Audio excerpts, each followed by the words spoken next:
खड़े नर आरती जो ज्ञान सरस्वती माई होते द्वारे खड़े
तो गुरुमुख हो,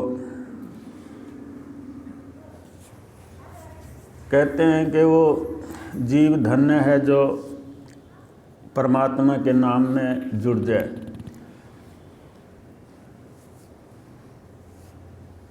गुरु के सत्संग में आकर के अपने जीवन को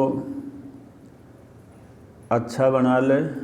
मन बुद्धि अंतःकरण शुद्ध हो जाता है सत्संग सुनने से। बगैर सत्संग के तो इंसान को पता ही नहीं परमपिता परमात्मा कौन है, क्या है। सत्संग सुनने से ही पता चलता है परमात्मा क्या है, गुरु क्या है। तो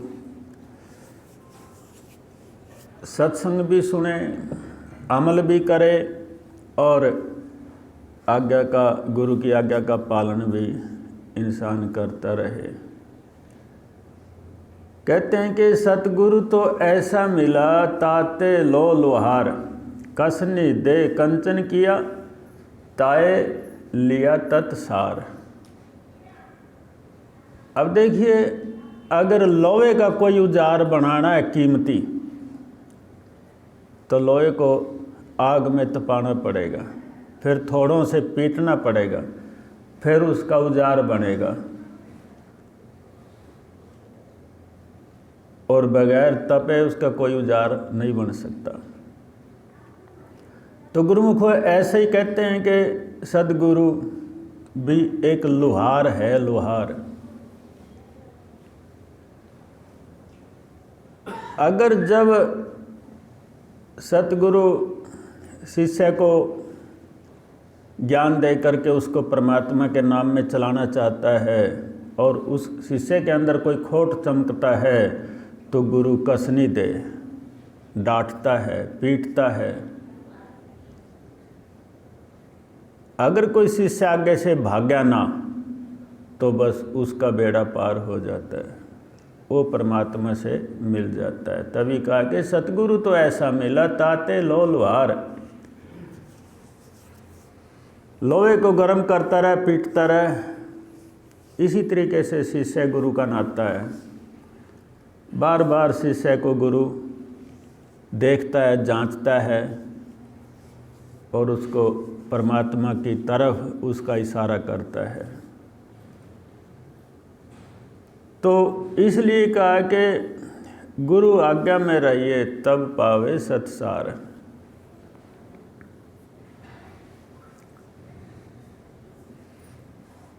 और कहते हैं जब गुरु मिल जाता है कोई ब्रह्म ज्ञानी, कहते हैं कि सतगुरु मिल्या निर्भय भया, फिर निर्भय हो जा। किसी किस्म का अपने मन से भय निकाल देना चाहिए। यहाँ तक मृत्यु का भी भय निकाल देना चाहिए, क्योंकि अब तेरे पास ज्ञान है, गुरु है, शब्द है, परमात्मा है। जिसके पास गुरु है उसके पास शब्द है, ब्रह्म ज्ञान, और उसी के पास परमपिता परमात्मा है।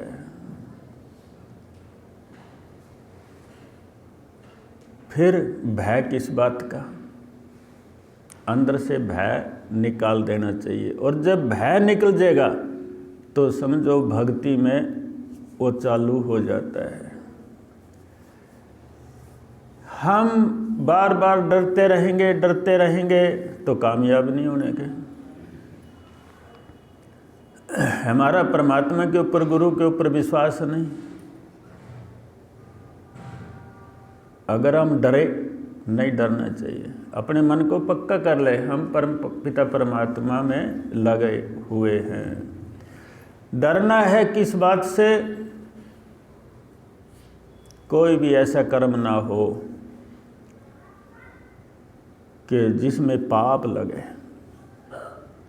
पाप से डरिए। और कहते हैं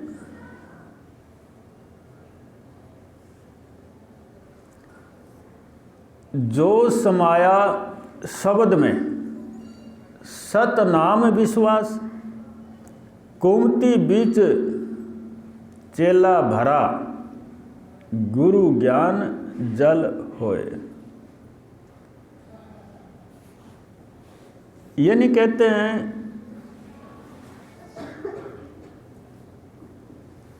कि जब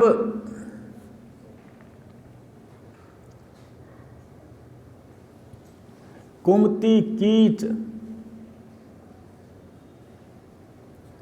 यानी इस बात को समझिए कि जैसे कोई मटका है, वो किसी कीच का भरा हुआ है, यानी गंदा पानी कबाड़ उसमें है,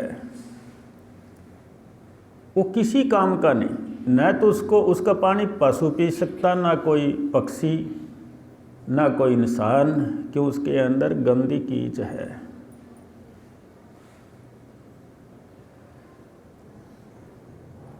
और इसी तरीके से कहते हैं कि इंसान अगर अच्छे कर्म करता है तो अच्छे कर्म करने से ही वो अच्छा बन जाता है। उसके सब घाक हैं, संसार भी उसकी वैल्यू समझता है इंसान की, और परमात्मा भी और गुरु भी, क्योंकि उसके अंदर मैल नहीं है। और जन्म जन्म का मोर्चा पल में डारे धोए, जन्म जन्म के पाप। जब कोई अच्छे कर्म करता है, बुरा कर्म करने की उसकी नीति नहीं है, ना बुरा कर्म होता है, उससे डरता है, अच्छे कर्म में लगा हुआ है, तो वो उसके जन्म जन्मों के पाप नष्ट हो जाते हैं। और इसी मनुष्य शरीर में ये काम हो सकता है।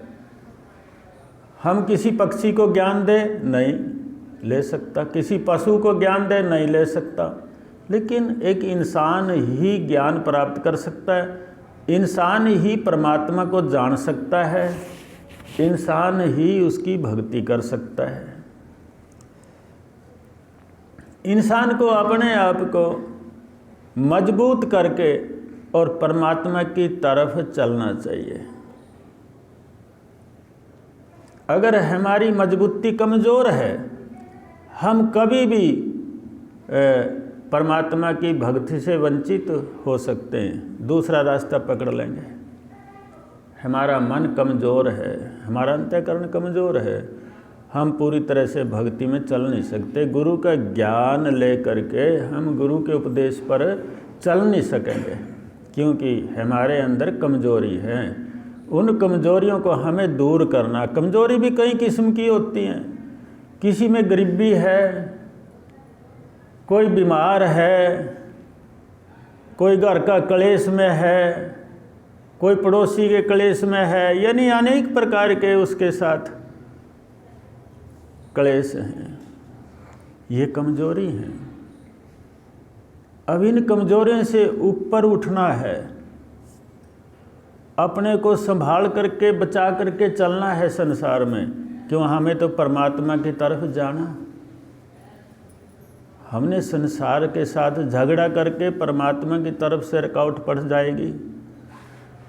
हमें कोई झगड़ा ही नहीं करना है, अपने अंदर प्रेम भरना है परमात्मा के प्रति, उसका प्रेमी बनना है। जो उसका प्रेमी बन जाएगा तो बस उसका काम बन जाएगा। कोई ना उसके साथ झगड़ा करेगा, जब करेगा तो करता रहे, हमने उसकी बात नहीं सुननी चाहिए। क्योंकि जिसके अंदर जो होगा वो ही निकालेगा वाणी के द्वारा। जैसे उसके विचार होंगे वैसे ही अपनी वाणी के द्वारा बाहर फेंकेगा। आप पता करके देखिए, कोई आपको संत मिलेगा तो संत वाणी सुनाएगा, कोई चोर मिलेगा तो चोर वाणी सुनाएगा, कोई कामी क्रोधी मिलेगा तो वैसे ही भावना उसकी प्रकट होंगी उसके अंदर से। तो हमें तो परमात्मा की तरफ जाना, अपने को समेट करके रखना, अपनी चित्तवृत्तियों को समेट करके रखना। क्यों? परमात्मा की तरफ जाना। कोई अटका ना लग जाए। गुरुमुखो, बचपन तो वैसे ही खेल कूद में चला गया, जवानी मस्ती में चली गई, बुढ़ेपा बीमारियों में चला गया, तो भजन कब करेंगे? बहुत से लोग सोचते हैं भाई गुरु दरबार में जाओ, हम बीमार क्यों हैं?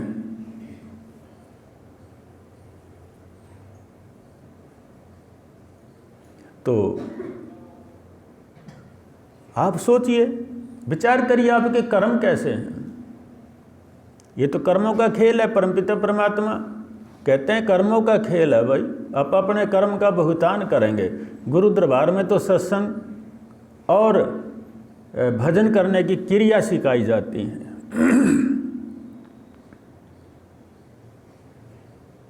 किसी का भला हो जाता है, किसी का नहीं। लेकिन एक चीज़ तो पक्की है ना, अगर उसका मन परमात्मा में लगा हुआ है तो परमात्मा की प्राप्ति हो सकती है। अगर कहें भाई मैं परमात्मा का जाप करूं, मेरा मन क्यों नहीं लगता, यूँ परमात्मा का काम नहीं, यूँ आपका काम है। आपका मन खुद आपने लगाना पड़ेगा, तब जाकर के परमात्मा की प्राप्ति होगी। अगर परमात्मा ही आकर के तेरे मन को अपने में लगाएगा तो आप भगत किस बात के हो? फिर तो कोई भी नरक में नहीं जाएगा। सबके मन को पकड़ करके परमात्मा अपनी तरफ लगा लेगा, उसमें ताकत है। कर्म भोग भी भोगना पड़ेगा, लेकिन कहते हैं भक्ति करने से माड़ा कर्म जल्दी नष्ट हो जाता है।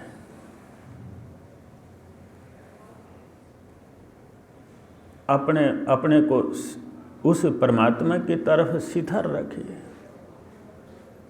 एक टक रखिए, अपने विचारों को उसमें लगा करके रखिए। चाहे कितना दुख सुख कुछ भी हो, उसमें लगा करके रखिए, तभी तो आपका कल्याण होगा। कहते हैं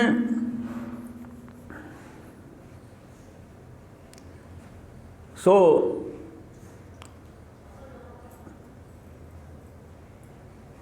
चित चोखा मन निर्मला और बुद्धि उत्तम मीत धीर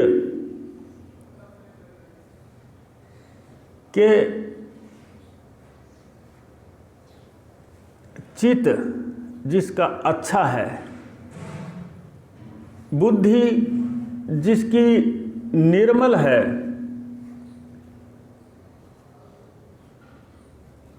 और उत्तम मति धीर जिसका अंतःकरण शुद्ध हो जाता है, उसकी मति जो है उत्तम हो जाती है। ध्यान से सुनो भक्तों, आपके काम की बात है। जिसकी मति उत्तम, जिसकी बुद्धि उत्तम विचार पकड़ती है, तो वो इंसान पारस पथरी समझिए। उस इंसान के बहुत से लोग आकर के सलाह लेते हैं भी ये काम कैसा करें, क्योंकि उसके उत्तम विचार हैं, उसकी बुद्धि उत्तम है, और उत्तम बुद्धि से उत्तम उसके विचार होंगे, और अपने विचारों के द्वारा ही वो पार हो सकता है। अब बल और बुद्धि, अगर आप में बल है, शरीर में ताकत है, आप भजन कर सकते हैं। अगर आपकी बुद्धि उत्तम है और आपकी बुद्धि में उत्तम में शब्द नहीं, वो संसारी ही विचार पकड़ेगी।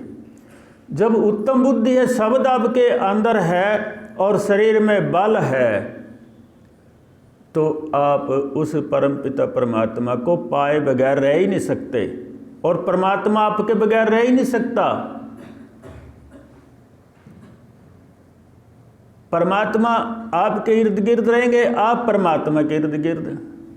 भगत और भगवान का इस तरीके से मेल हो जाता है।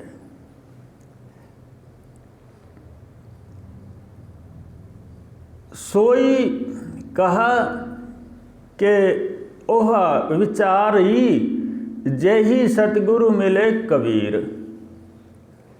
संत कबीर कहते हैं निर्बल दयावंत उत्तम बुद्धि है, उत्तम विचार हैं, निर्मल स्वच्छता है और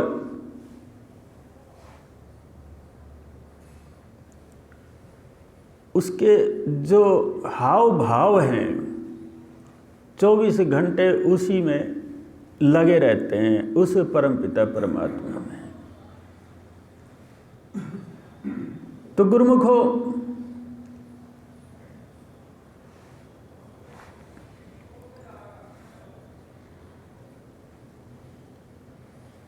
अब ऐसी स्थिति आ जाती है जैसे चलते चलते अपन जैसे गाड़ी में चल रहे, बीच में रास्ता खराब आ जाता है। अब बीच में रास्ता खराब आ गया तो अपने गाड़ी तो धीरे करनी पड़ेगी, धीरे चलाओगे। और रास्ता ऐसा भी आ सकता है, शायद रास्ते में कोई पुली बन रही और वो टूट गई, अगर रास्ता बंद है जाने का। अब उस टाइम क्या करोगे आप? अपने जाना तो आपने अपने लक्ष्य पे है, आप वहीं तो खड़े नहीं रहेंगे। आप भी पुली बनेगी, हम जाएंगे फिर आगे जाएंगे, नहीं। तो अपने गाड़ी को मोड़ना पड़ेगा, फिर दूसरा रास्ता टटोलना पड़ेगा और फिर अपने लक्ष्य पे इंसान पहुंच सकता है। इसी तरीके से हमारे जीवन की गाड़ी जो है, ये जो आत्मा का रथ मनुष्य शरीर, इसको आत्मा का मंदिर भी कहते हैं, इसको भगवान का मंदिर भी कहते हैं, इसी शरीर को आत्मा का रथ भी कहते हैं। जैसे भगवान कृष्ण के रथ में 4 घोड़े हैं, इसी तरीके से बुद्धि के 4 घोड़े हैं। जो आत्मा के 4 घोड़े, जिसमें आत्मा अपना प्रकाश डाल करके इंसान को दिखाती है, अच्छा बुरा समझाती है। चित्त बुद्धि अहंकार मन, ये 4 आत्मा के घोड़े हैं, जिनको चलाने से आत्मा से ये चलते हैं और हमने संसार दिखता है। हम ये विचार करते हैं ये पशु, ये पक्षी, या जमीन आकाश, तारे चंद्रमा सूर्य, हम ये सब समझ लेते हैं। अगर हमारे अंदर बुद्धि नहीं है, चित्त नहीं है, मन नहीं है, अहंकार नहीं है, तो हम कुछ भी नहीं समझ सकेंगे, हम एक कदम भी नहीं चल सकेंगे। हम जड़ा पड़े तो पड़े गड़ जाएंगे। ये भी जरूरी है। तो परमात्मा ने जो बनाया वो सही बनाया है हमारे लिए, लेकिन हमें लगाना कहाँ है? किसी ने तो अपने आप को चोरी करने में लगा लिया, उसी को श्रेष्ठता समझता है। किसी को अपने आप में मतलब संसार में हर जीव ने अपने अपने काम ढूंढ लिए और लगे हुए हैं, बस उसी को अपना कर्म समझ रहे हैं। कर्म तो है ही, लेकिन ये नहीं समझते कि इंसान का चोला मिला और इससे हमें क्या करना है। सबसे उत्तम काम भक्ति, उस परमात्मा के नाम की भक्ति करनी है। कहते हैं कि ज्ञान समागम प्रेम सुख दया भक्ति विश्वास और सतगुरु मिली एक के भया रही न दूजी आस। ज्ञान का समागम प्रेम सुख, ज्ञान के समागम में प्रेम का सुख मिलता है और दया भक्ति विश्वास, दया प्रेम भक्ति ये इंसान के अंदर प्रकट हो जानी चाहिए। और सतगुरु मिले एक के भया रही न दूजी आस। जब सतगुरु मिला तो परमात्मा से मेल हो गया, तो अब दूजी आस रही नहीं। जो मालिक ने हमारे लिए रच दिया वो मिल गया, परमपिता परमात्मा, ज्ञान मिल गया, गुरु मिल गया, और क्या चाहिए। अब दूसरी आस टूट जाती है, दूसरी आस की कोई ज़रूरत ही नहीं रही। जो इंसान ने मिलना था वो मिल गया, अब सफ़र पे चलना, भक्ति करनी। यानी बीच में कितनी किसी किस्म की अड़चन आई, उन अड़चनों में उलझे ना, अपना दूसरा रास्ता चुन ले परमात्मा की तरफ जाने के लिए। अपना सत्संग ना छोड़े, भक्ति ना छोड़े, गुरु की आज्ञा का पालन ना छोड़े, बस काम बन जाएगा।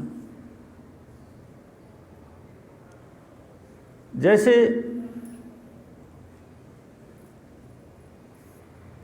हम एक गृहस्थी हैं, शास्त्रों में कहा जाता है कि वानप्रस्थ, यानी वानप्रस्थ जब पहले ज़माने में तो 75 साल का आदमी हो गया तो फिर वनवास चले गए। आज तो 75 की उम्र ही रहेगी सारी। अब तो 50 साल का आदमी हो जाए तो उसने घर बार का त्याग करके और परमात्मा की भक्ति में लवलीन हो जाना चाहिए। ये गृहस्थ का रास्ता और परमार्थ का रास्ता, ये गृहस्थ का रास्ता झर है, इसमें फंस गए, निकलना औखा। ये अब हमें 50 साल के बाद छोड़ देना चाहिए, घर बार परिवार, और परमात्मा के नाम में जुड़ जाना चाहिए। दूसरा रास्ता ये है। और गृहस्थ का रास्ता एक ऐसा है, एक टाइम ऐसा आता है चलते चलते पुली टूट गई, जैसे अगर रास्ता बंद हो गया।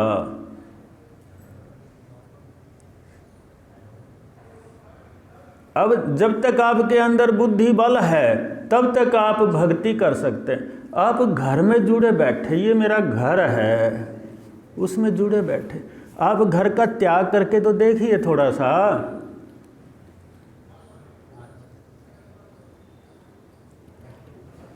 तो फिर देखिए कौन सा आनंद प्रगट होगा। थोड़ा त्यागी बन के देख, थोड़ा त्याग कर।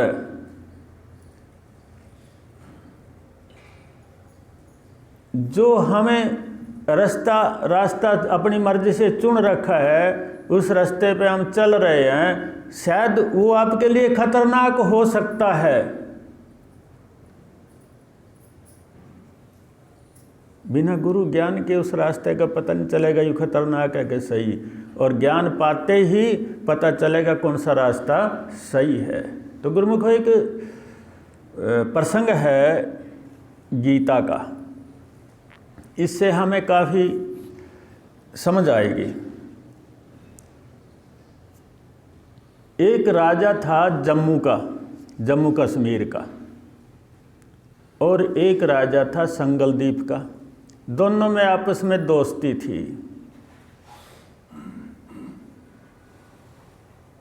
आपस में दोस्ती थी, और कश्मीर के राजा ने सोचा भी अपने दोस्त के लिए कुछ मैंने भेजना चाहिए।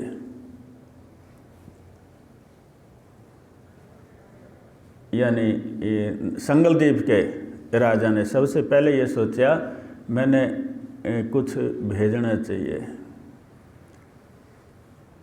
तो काफ़ी यानी जेवरात वगैरह, काफ़ी धन दौलत संगलदीप के राजा ने कश्मीर के राजा से भेज दिया। फिर वो राजा सोचने लगा कश्मीर का, भाई मैंने भी कुछ देना चाहिए। अपने वजीर को बुलाया, वजीर से सलाह करी, कहता भाई ऐसे ऐसे बात थी, तो हमें क्या भी देना चाहिए संगलदीप के राजा से। बोले जी हम काफ़ी दिन से सुन रहे हैं कि संगलदीप के राजा के पास शिकारी कुत्ते को नहीं, हमें कुत्ते दे देना चाहिए। तो कश्मीर के राजा ने संगलदीप के राजा से शिकारी कुत्ते भेज दिए, और संगलदीप का राजा बड़ा खुश होया कुत्ते ना देख। कभी हमारे पास वाकई में शिकारी कुत्ते नहीं थे, हमें ज़रूरत थी शिकारी कुत्तों की, और इस राजा ने बड़ी कृपा करी हमारे ऊपर।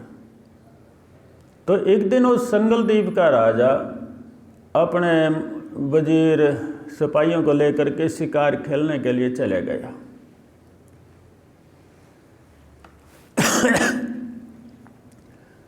जंगल में गए। जंगल में एक ससा यानी खरगोश भी कह देते हैं, वो मिल गया उन्होंने और वो भाग गया ससा। तो गेला एक शिकारी कुत्ती उसके साथ लग ली।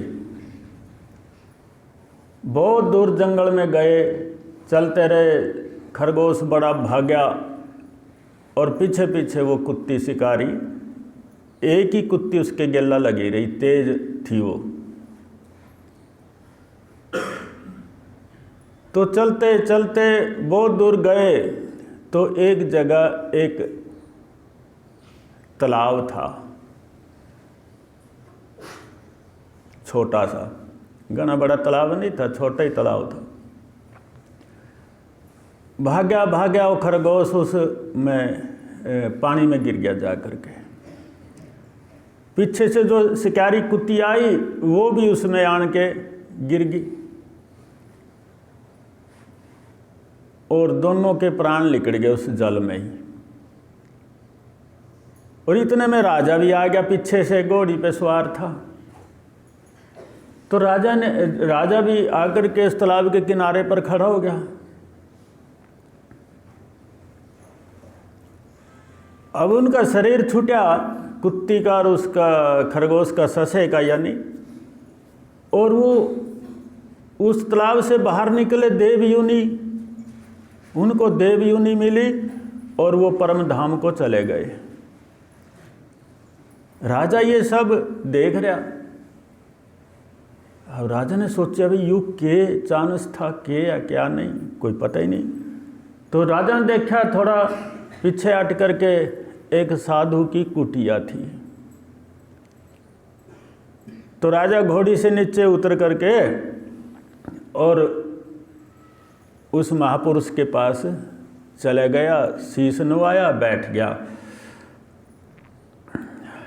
महात्मा ने पूछा, आप कौन है, कहाँ से आए? बोले जी मैं संगलदीप का राजा हूँ। बोले अच्छा ठीक है, बैठो और पानी पूनी पियो। अगर जी पानी की तो मैंने इच्छा नहीं, ना खाने की, सिर्फ एक इच्छा है। बोले कि मैंने एक बात पूछनी। बोले भाई पूछ। बोले ये तालाब आपका कहाँ? बोला एक शिकार था, ससा खरगोश, उसके पीछे मेरी शिकारी कुत्ती लगी, दोनों इस तालाब में गिर गए और उनका शरीर छूट गया और उनको देव योनि प्रकट हुई और वो बैकुंठ धाम में चले गए। ये क्या कारण था? इस तालाब के अंदर ऐसी कौन सी शक्ति थी?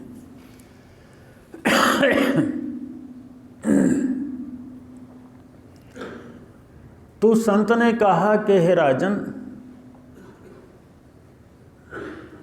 मैं तीसरी चौथी पीढ़ी का संत हूँ। यहाँ मेरे गुरु भक्ति करते थे, इस तालाब में स्नान करते थे। फिर उनके शिष्य मेरे दादा गुरु, फिर मेरे गुरु, ऐसे। और फिर अब मैं यहाँ तालाब के ऊपर बैठ करके भजन करते हैं, स्नान करते हैं इसी तालाब में और परमात्मा की भक्ति करते हैं। बोले फिर इसमें यह शक्ति कहाँ से आई? तो संत ने कहा कि राजन, जहाँ संत बैठ करके भजन करता है वो पृथ्वी, वहाँ के वृक्ष और वहाँ का जल शुद्ध हो जाता है, अमृत हो जाता है, अमृत हो जाता है। ये कोई चमत्कार नहीं, कोई मंत्र तंत्र की बात नहीं है। सिर्फ हमारे भजन करने से, परमात्मा का भजन करने से ये तालाब इतना शुद्ध है, इसमें जो स्नान करता है वो परम धाम को चला जाता है। हमारे गुरुओं की भक्ति का इतना प्रताप है, और इससे पहले भी कई यहाँ आते हैं इसमें स्नान करके और वो अपने घर जाते हैं, उनकी आत्मा शुद्ध हो जाती है, वो परमात्मा के नाम में लग जाते हैं। लेकिन जैसे आपका ये शिकार और ये शिकारी कुत्ती दोनों इसमें डूब के मरे, ऐसा तो आज तक हुआ नहीं था। लेकिन अब ये नया चमत्कार हुआ कि इन्होंने देवियों नहीं मिली। इस जल में इतनी ताकत है भजन बंदगी करने से। गुरुमुख एक चीज़ और बता देता हूँ साथ के साथ ही, आपका एक आसन है, वहाँ एक जल का लोटा रख ले। आप रोजाना भजन करते हैं, जल पानी का लोटा भरा हुआ है, जल में जल का पानी लोटा जल का भरा हुआ है, आप भजन करो बैठ कर वहाँ। आप पटारा ले लियो इस बात का। उस जल को 4-5 दिन तक भरा रहने दिए। भजन करते समय उसका ढक्कन उतार दिए और फिर ढक्कन लगा दिए। उसी जल का इस्तेमाल आप और अपने बच्चों को कराइए, एक एक चम्मच, उसमें भी शांति प्राप्त होगी। इतना पिटारा है। यहाँ पर हम मंदिर में एक जल का लोटा रखते हैं, पूजा पाठ करते हैं। एक लड़की के पेट में पानी भर गया, रोजाना निकाल रहे थे पानी, डॉक्टर, आराम कुछ भी नहीं, खाना पीना सब खत्म। तो उसको यहाँ ले आए। मैंने उस लोटे के जल में से 2 चम्मच पानी के उस लड़की से पियाए। वो लड़की रात रात में ठीक होगी। सवेरे उसने रोटी खाई, उसका बाप आया हुआ है। क्यों भाई, जय भगवान है। तो भक्ति में इतनी शक्ति है, वो जल शुद्ध हो जाता है, उसमें परमात्मा का भजन करता है। जो मंदिर में जल का लोटा रख करके करिए, और 5-4 दिन में वो जल इतना शुद्ध हो जाएगा बेतुका, वो गंगा जल बन जाएगा, अमृत बन जाएगा, बीमारियों का नाश कर देता है। तो गुरुमुखो राजा पूछता है कि हे महापुरुष, आप ये तो बताइए, ये ससा कौन था, ये खरगोश कौन था, और ये कुत्ती कौन थी? आप तो इनके पिछले जन्म भी जानते होंगे। तो महापुरुष ने कहा भाई हाँ जानता हूँ। देखो संता में कितनी भक्ति करने से कितनी शक्ति आ जाती है, जो पिछले जन्म की जान लेते हैं। इंसान की पिछले जन्म की जान लेते हैं, पशु पक्षी की भी। संत ने कहा कि हे राजन, ये जो ससा था ना,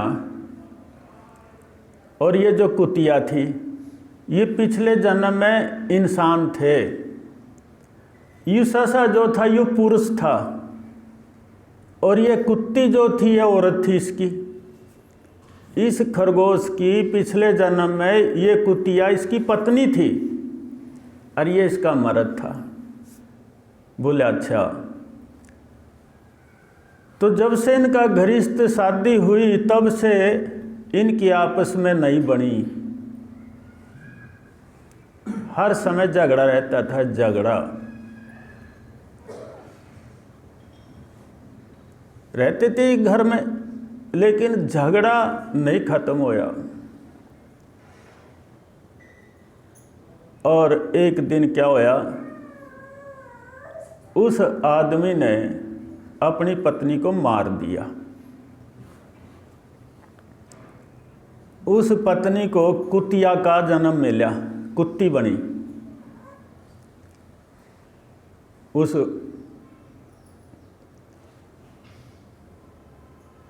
और वह औरत तो कुतिया बनी, और वो पुरुष जो था वो खरगोश बना। अब ये शिकारी कुत्ती बनी और ये खरगोश था। ये कुत्ती इसको मारना चाहा थी, कुत्ते तो और भी थे, वो पीछे रह गए, लेकिन ये कुत्तियाँ अपना बदला लेना चाहा थी पिछले जन्म का। लेकिन प्रभु की कृपा से इन दोनों ने इस कुंड का जल शुद्ध हुआ, संतों का शुद्ध किया हुआ, और इसमें इनकी गति होगी। ये दोनों परमधाम को गए।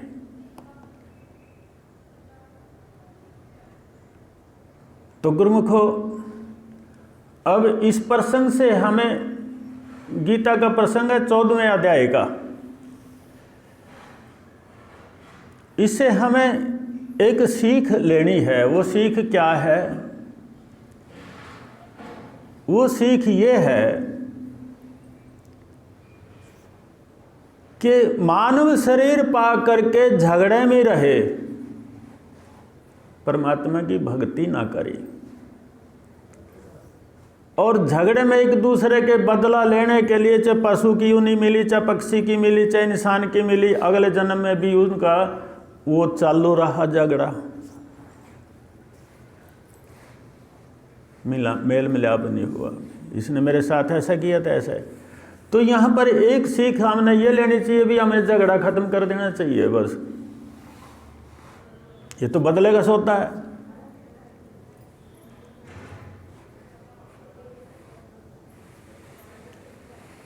तो दूसरी सीख ये ले हमें कि संत भी एक भगवान होते हैं। जहाँ संत भक्ति करते हैं वही धाम बन जाता है। जहाँ संत भक्ति करते हैं वही धाम बन जाता है।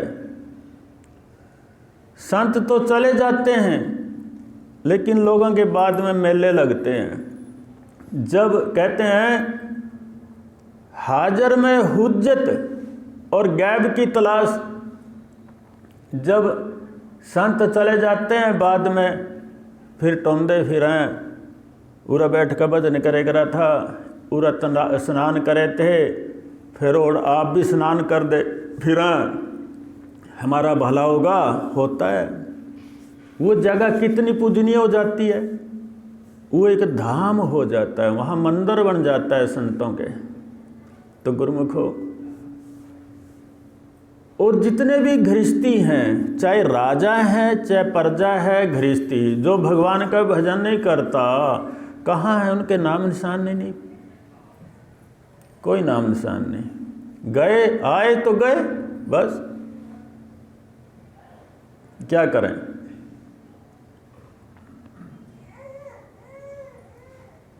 कहते हैं कि सतगुरु पारस के शिला, देखो सोच विचार आई प्रोसिन ले चलो, दियो दिया सुमार।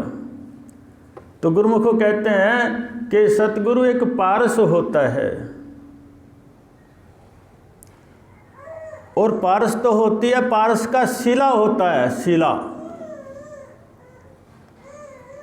और कहते हैं कि देखो थोड़ा सोच विचार करके, विचार करके देखो, मालिक ने बुद्धि दे रखी।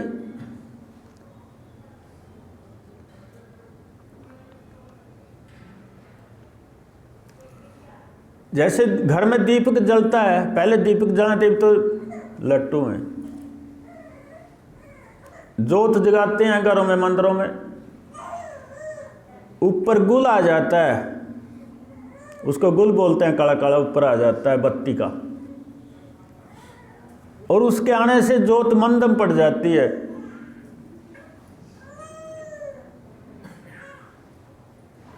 जोत मंदम पड़ जाती है, लाइट कम हो जाती है जोत की, और गुल तारने से और फिर वो जग जाती है पूरी, उसी तरीके से रोशनी हो जाती है।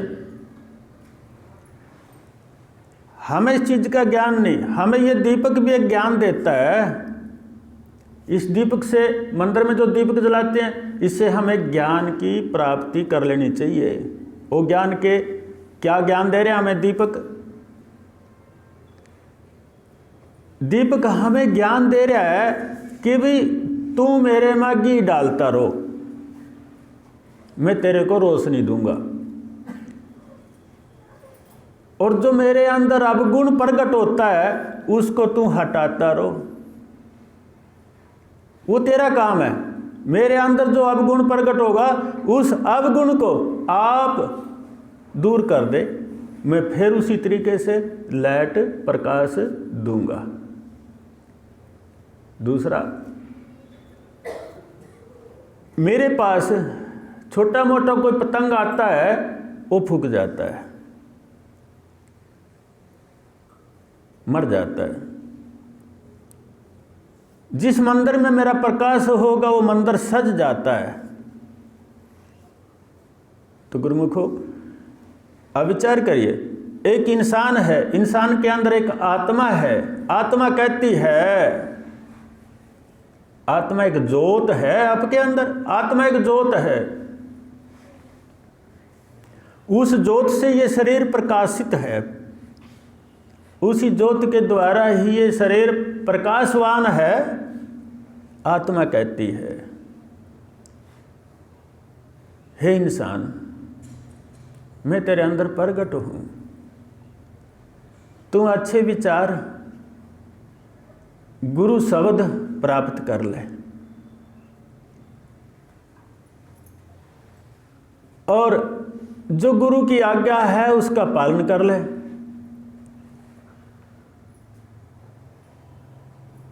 जो चलते चलते कर्म करते करते आपकी बुद्धि डाउन हो जाती है, मैं उसको फिर प्रकाश करती हूँ। और आप जब सत्संग में जाओगे, सत्संग सुनोगे, तो जैसे दीपक का गुल उतार दिया फिर प्रकाशवान होती है, इसी तरीके से सत्संग में आने से आपकी बुद्धि, दिमाग, जो चित्त, अहंकार, जो गृहस्थ घर में रह करके उसमें दब जाता है इंसान, उसको एक ही चीज़ सूझती है, ये करना, वो करना, वो करना, दूसरा ना सूझता ही नहीं।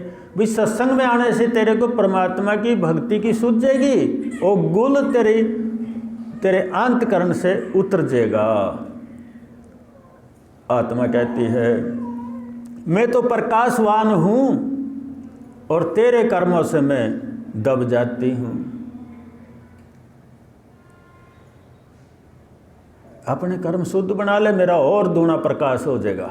गुरुमुखो, जब भक्ति मार्ग में चलेंगे, सत्संग सुनेंगे, गुरु की आज्ञा का पालन करेंगे, तो आत्मा का प्रकाश दुगना हो जाएगा, और साथ में शब्द का प्रकाश मिल गया तो आपके अंदर कितनी बड़ी ताकत हो सकती है।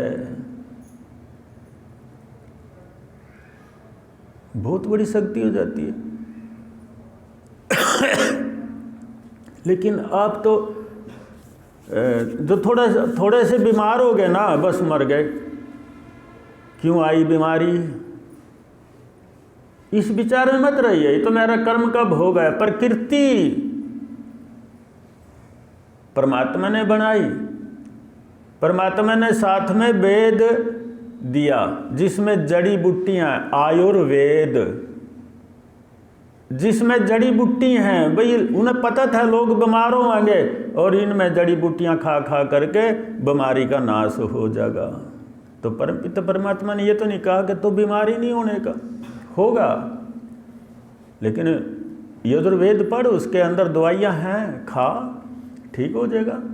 ये तो परमात्मा की रचना है, परमात्मा ने दे रखा है। तो गुरुमुखो, अपने जीवन को बलवान बना के रखिए, कमज़ोर नहीं। जहाँ आपकी कमज़ोरी प्रकट हुई तो उसी टाइम आपको बीमारी दुगनी प्रकट हो जाएगी। नहीं, ये तो चाह रहना चाहिए हमारे दिल में। हमारे पास शब्द है, अगर शरीर छूटे तो छूटे, हमने तो परमात्मा की तरफ जाना ही है, फिर क्या डर है। शब्द है,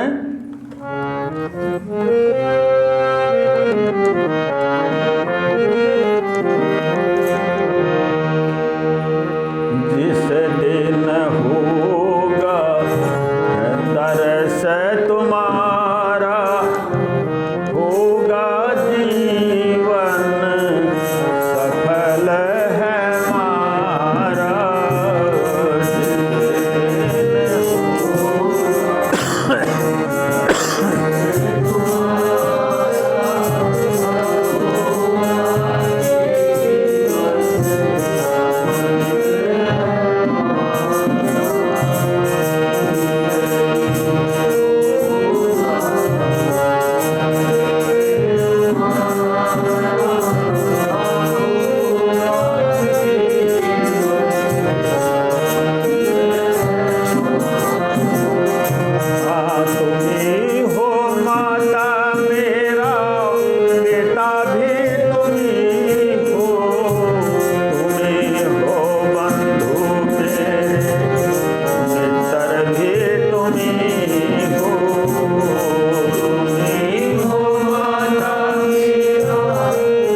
कहते हैं कि सतगुरु बड़े श्राफ हैं, परखे खरा और खोट, भव सागर ते निकारी के राखे अपनी ओट। तो गुरुमुखों कहते हैं कि जो सच्चा संत ब्रह्म ज्ञानी और सच्चा सेवक हो कोई शिष्य, कहते हैं कि सतगुरु बड़े श्राफ है, यानी श्राफ का मतलब कि अच्छा और बुरा, खोट वाला सोना और बेखोट सोना, उनको परख लेता है, ये सोना है या नहीं। इसी तरीके से गुरु भी परख लेते हैं कि ये शिष्य पक्का है या कच्चा, भक्ति करता है या नहीं, आज्ञा का पालन करता है नहीं। तो कहते हैं कि भव सागर जल विष भरा, मन नाही बांधे धीर, के सतगुरु बड़े श्राफ हैं, परखे खरा और खोट, भव सागर ते निकार के राखे अपनी ओट।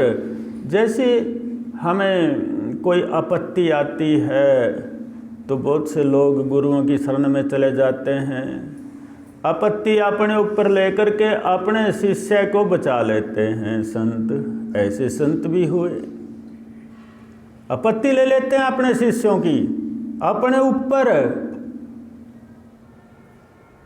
एक परिवार में बच्चा बीमार हो गया,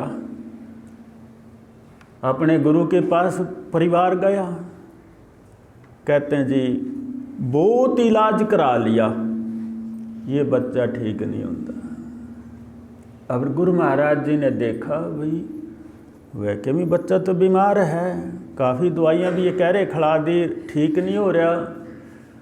तो गुरु महाराज जी उसके अतीत में गए तो बोलते हैं भाई ऐसा करो, बच्चा ठीक कराना कहाँ, जंगल से सूखी लकड़ी ले आओ, चिता बनाओ। बोले जी किस लिए? बोले मेरी मृत्यु होगी और मेरा दाह संस्कार कर दियो। बोले जी क्यों? कि इसकी बीमारी जो है माना लेनी पड़ेगी, मेरी मृत्यु होगी, नहीं तो ये बच्चा मरेगा। ये तो बच्चा जिए तो मैं मरूं और मैं जीऊं तो बच्चा मरेगा, बीमारी तो इसका ऐसी है, या कटने योग बीमारी नहीं है। पिछले जन्मों का संचित कर्मों का पाप इसके सिर है और इसने ये अपने शरीर की बलि देनी ही पड़ेगी। बोलो जो मर्जी करो, बच्चा थारा ठीक हो जाएगा लेकिन मेरी मृत्यु। अब परिवार के लोग लगे कहने गुरुदेव हम ऐसा नहीं कर सकते, बच्चा बचे ना बचे। तो गुरुमुखो ऐसी बीमारी भी हैं जो महापुरुष अपने सिर ले लेते हैं और अपने शिष्य को बचा लेते हैं। जैसे ढाल और तलवार, दूसरे की तलवार आई तो ढाल हटा दी, बच गए। इसी तरीके से आपत्ति आई तो गुरु ढाल बन करके खड़े हो जाते हैं बाजे पर। हमारे महापुरुष हुए हैं बहुत ऐसे।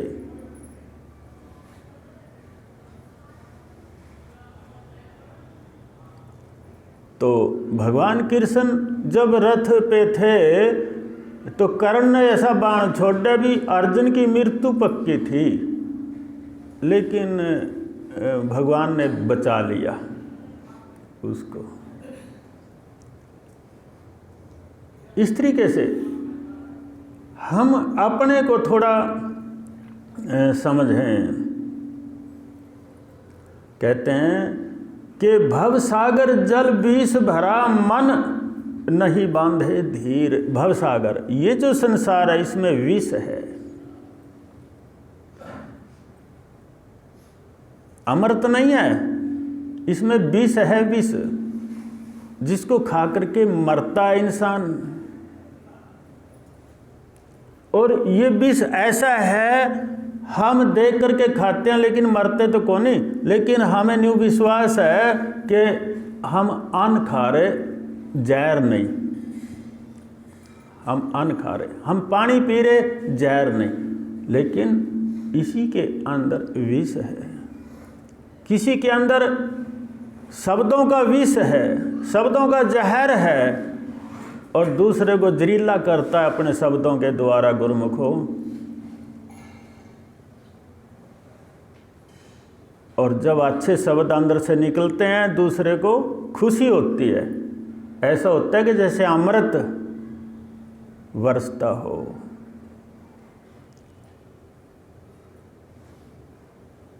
तो अपने इस विष भरे शब्दों को अगर खत्म कर दें, उसका खतरा हमें भी और दूसरे को भी, हम दोनों को खतरा है। विष भरे शब्द का त्याग कर देना चाहिए, अमृत भरे शब्द का बोलना शुरू कर देना चाहिए। ये सच्ची निशानी है संतों के शिष्यों की और संतों की। जब ज्ञान प्रकट हो जाता है, जो जीव भजन करता है उसके अंदर के शब्द अमृत बरसाते हैं, अमृत। आप भी खुश होता है, दूसरों को भी करता है। ये शिष्य का, गुरु शिष्य का नाता है। गुरु यही सिखाते हैं।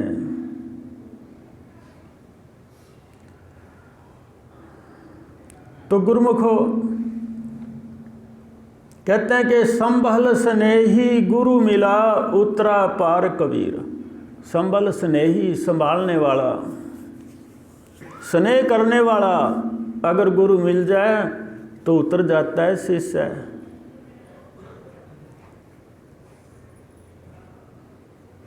पार हो जाता है शिष्य।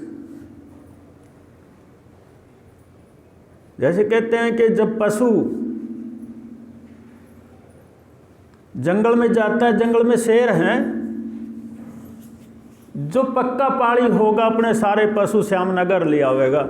अगर कच्चा पाड़ी है तो किसी शेर से अपने पशु खड़ा करके आवेगा। सच्चा संत महापुरुष, सच्चा गुरु, और उसकी हाजिरी में, गुरु की हाजिरी में शिष्य रहता है तो उसको इस भवसागर से पार करके परमधाम की तरफ भेज देते हैं संत। लेकिन सच्चे शिष्य की जरूरत है, सच्चा भी और पक्का भी हो।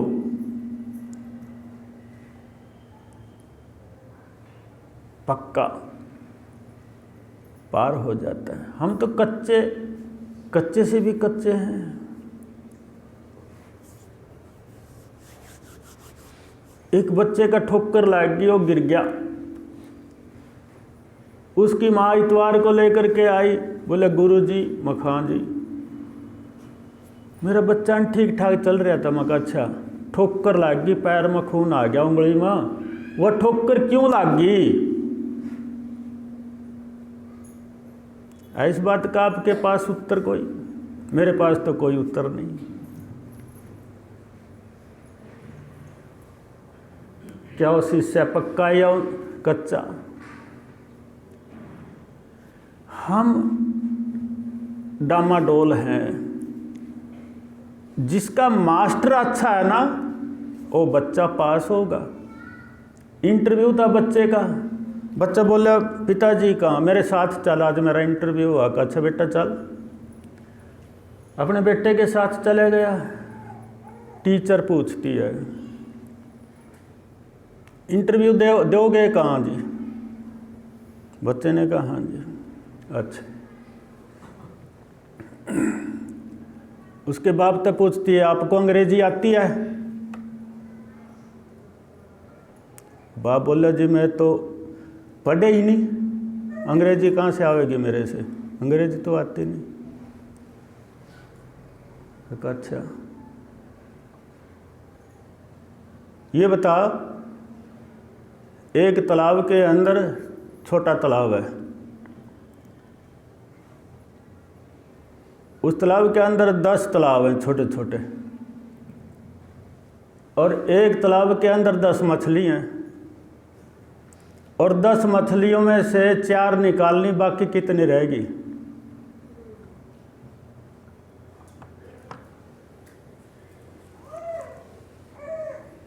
वो बुजुर्ग बोला मैडम इंटरव्यू तो मेरे बेटे ने देना, तो मेरा क्यों ले रही है? और तुम उस तालाब में अकेले गई थी, तो ये बताओ उस तालाब में क्यों गई थी? आजकल के मास्टर ऐसे हो रहे, बाप का इंटरव्यू ले बेटे का कौन नहीं बता।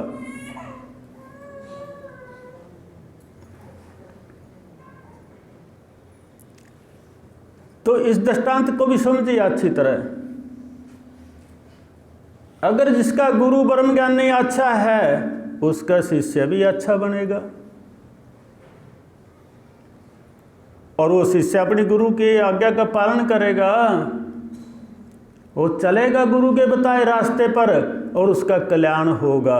अगर इच्छाओं से दूर हो जाए, कामनाएं से थोड़ा मुक्त हो जाए, वो परमात्मा की भक्ति प्राप्त करेगा पक्का।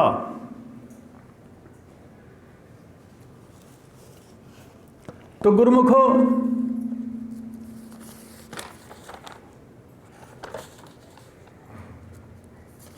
आप थोड़ा सा अपने अंतकरण पे जोर दे के देखो, शुद्ध है या नहीं।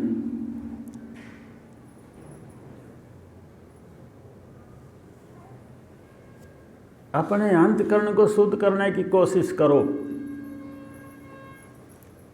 कल्याण पक्का है। शब्द का रगड़ा जब लगेगा, अंतकरण खिल जाएगा, प्रकाश प्रकट हो जाएगा अंतकरण में, तो आपको खुद पता चलेगा कि हाँ, मैं जरूर पास होऊंगा पेपरों में। शब्द है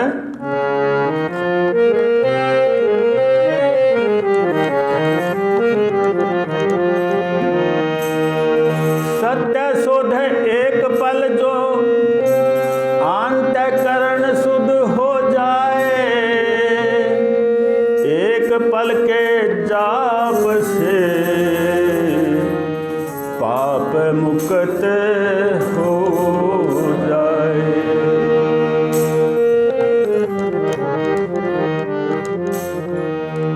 गुरु तेरा नाम आप जपा, गुरु तेरा नाम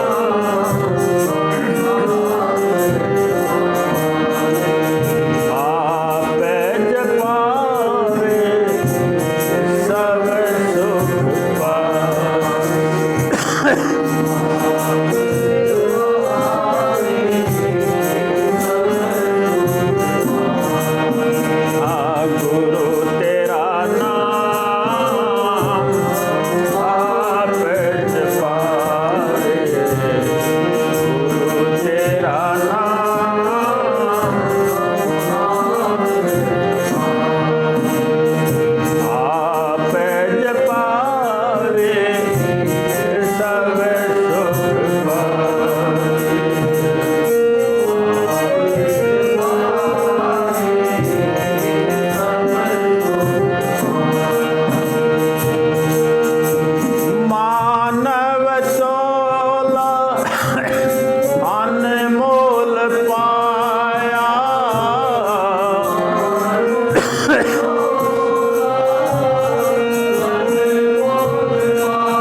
तो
नाम जपे और जपावे, गुरु नानक ने भी कहा है, आप जपे होरों को जपाए, नानक निश्चय मुक्ति पाए। शायद हम तो अपने आप भी नाम जाप करते शर्माते हैं और दूसरे से क्या जपाएंगे। आप भी जपे, दूसरों को भी जपाए। अर्थ आप सत्संग में आए, दूसरों को भी लाए, अपना भी कल्याण और दूसरे का भी कल्याण। जब हम इस भाव को समझ लें जो गुरु नानक जी कहते हैं, परमात्मा की भक्ति करनी और करानी, सत्संग में आना और लेकर के दूसरे को भी आना, इसमें हमारा बहुत बड़ा कल्याण हो सकता है। कहते हैं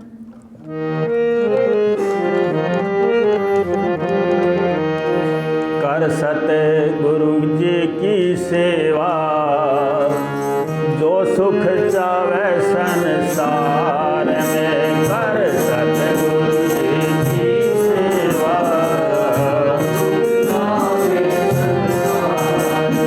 हाँ मन की विरति सुख पावे, सतगुरु के दरबार में विरति सुख पावे।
गुरुमुख हो, परमात्मा का भजन और सत्संग भक्ति करना, इससे उत्तम कोई काम नहीं।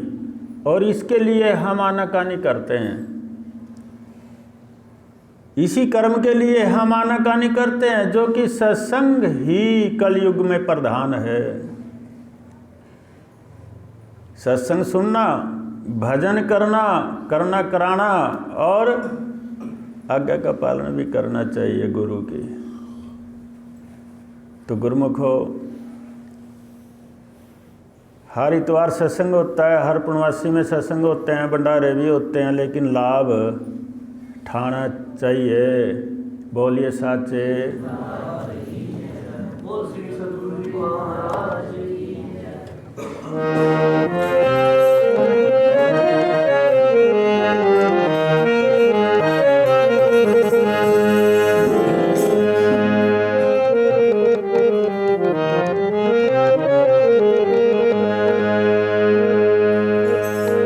दाता तेरी आरती, सतगुरु तेरी आरती,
गुरमुखो